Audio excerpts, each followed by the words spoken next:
సలార్, కల్కి, 2898 ఏడీ చిత్ర విజయాలతో జోరు మీదున్న రెబల్ స్టార్ ప్రభాస్, హను రాఘోపుడి దర్శకత్వంలో ఓ సినిమా చేస్తున్నారు. పీరియాడికల్ యాక్షన్ డ్రామాగా తెరకెక్కనున్న ఈ సినిమాకు ఫౌజీ అనే టైటిల్ ప్రచారంలో ఉంది.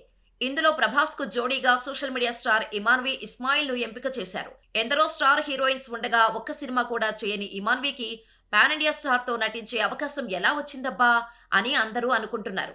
తాజాగా దీనిపై డైరెక్టర్ హను రాఘోపుడి స్పందించారు.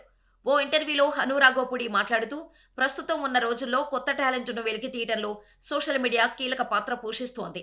కథకు అనుగుణంగా నటీనటులను ఎంపిక చేసుకోవడంలో ఫిల్మ్ మేకర్స్ కు సోషల్ మీడియా ఎంతో సాయం చేస్తుంది. ఇమాన్వి అందం మాత్రమే కాదు, మంచి ప్రతిభ కలిగిన అమ్మాయి. నేను కూడా ఆమె డాన్స్ వీడియోలు చూస్తా. ఇమాన్వి మంచి క్లాసికల్ డాన్సర్. కళ్లతోనే ఎన్నో హావభావాలను పలికిస్తుంటుంది. అందుకే ఇమాన్వికి అవకాశం ఇవ్వాలనుకున్నా. ఆడిషన్స్, స్క్రీన్ టెస్ట్ తర్వాతే ఎంపిక చేశాం. ఇమాన్విని సెలెక్ట్ చేయటం నా ఒక్కడి నిర్ణయం కాదు. చిత్ర యూనిట్ మొత్తం ఓకే చెప్పింది అని తెలిపారు. ఇన్స్టాగ్రామ్ స్టార్ గా ఇమాన్వి ఇస్మాయిల్ అందరికీ తెలుసు. హిందీ, తెలుగు, తమిళ పాటలకు ఆమె డాన్స్ చేస్తుంటోంది. ఆమెకు ఇన్స్టాలో లక్షల్లో ఫాలోవర్స్ ఉన్నారు. ప్రభాస్తో సినిమా ప్రకటించిన తర్వాత ఆ సంఖ్య మరింత పెరిగింది. అంతేకాదు, ఇమాన్వి ఓవర్ నైట్ స్టార్ అయిపోయింది.